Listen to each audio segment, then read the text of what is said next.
So I got to try today this brand new release of Chanel's Sycamore in the Parfum version. Now Sycamore has never been one of my favorite of the Les Exclusifs.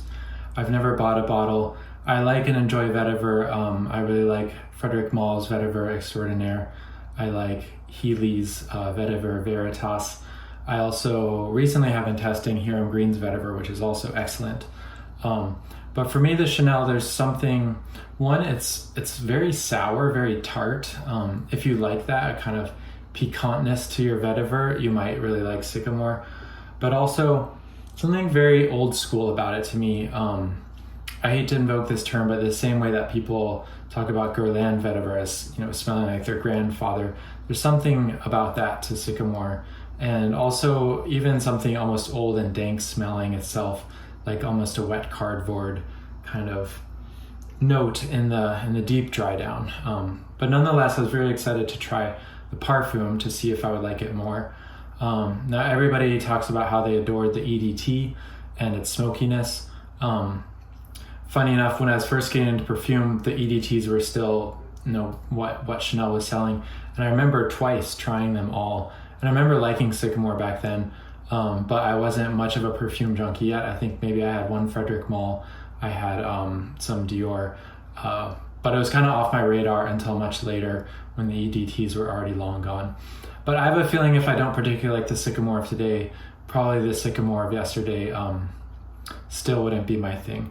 Now something people talk about a lot that they miss in the EDT is a smokiness. I heard people were hoping that the Parfum would bring that back. In my experience of it, that's not the case.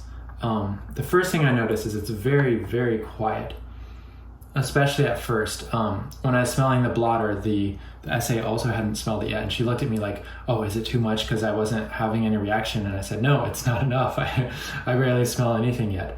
But it's often the case with parfums that out of the gate, they're rather quiet, especially when you're dabbing it on, but they have kind of a tenacity. They're deep and they last a really long time, but they stay close to the skin. So if you like a lot of projection, probably going for the Parfum of anything isn't going to be your thing. So I put some on earlier, and I also wore it all day since I got from the store. It does start to warm up and you start to smell it more actually after the opening. But I put a good amount.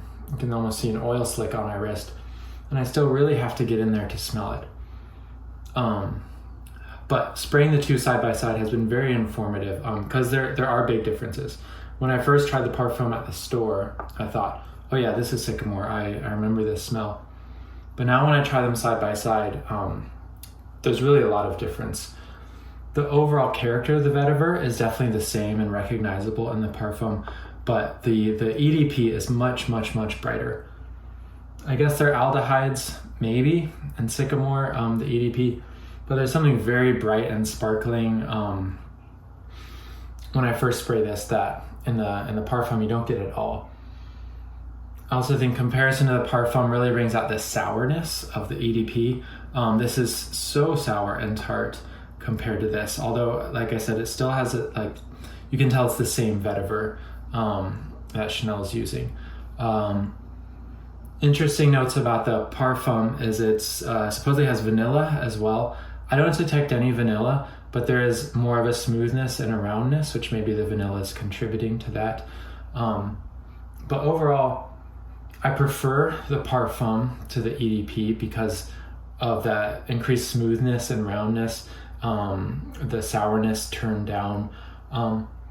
But it's very, very quiet. I feel like you pay a lot for a small amount of the parfums, usually assuming that it's also much stronger and you only need a dab. I feel like if I bought the Parfum of this, I have to use a significant amount to really smell it. I did smell it more earlier in the day out in the heat, so I think if it gets a little body heat on it, it's obviously quite concentrated because I can see the oil on my hand, but I also wonder if because vetiver's like a fairly heavy material, that it just doesn't jump off the skin when it's in a high concentration. So overall it's nice. For me, I don't think I need it because I still prefer my other vetivers to it. If I was to choose between the Eau de Parfum and the Parfum, I think I would choose the Parfum. Now, I haven't extensively tried Chanel parfums, but it's an interesting case. Some of them really are revelatory, and I feel like it's mostly the florals. When you get that high concentrated special florals that they use for the parfum, there's really a big difference. And number 19 is like that. It's recognizable, but the number 19 parfum is so much nicer than the EDP, in my opinion. And I like the EDP a lot, but there's just something really magical about the flowers you get in the 19 parfum that you don't get in any other version. I've also tried the parfum of Cuir de Russie, and I like that better too. And again, I think it has the florals amped up. But I've tried the parfum of Coromandel, and that was sort of like Sycamore. It was a much quieter, maybe deeper and smoother and richer, but a quieter experience, and I preferred the EDP of that one. So I don't think the parfums are always a massively different or better experience. Just depends on what you like. If you like something that wears intimately but long lasting, the bottles are amazing if you like the act of kind of dabbing or swiping on something over spraying. Anyway, it's nice. While I was there, I also tried the Gabrielle parfum, which is very nice as well. Still has a little bit of that kind of like mainstream girly vibe of the regular Gabrielle, but done in really high quality. And you get a lot of tuberose in the base. But again, I'm still not sure. That one's very expensive, but it's a larger bottle. For me, it's not as much of a love to be worth it. So that's my quick first impressions. It's nice. It's very quiet. It's recognizably Sycamore, but quite a bit smoother and less bright than the EDP. So for now, the 19 parfum is the only one that I'd say is an essential. Maybe the Cuir de Russie. I'd like to try in the future number 22 parfum, because that's one where I struggle a little bit with the EDP, and I wonder if the parfum would be more to my taste. And I also like to try the Gardenia parfum. These are ones I haven't tried yet. But anyway, I guess they're available. The Sycamore parfum is the same price as the other parfums. It's available in a normal presentation. You don't have to buy the special coffret that's also been released. And that's it.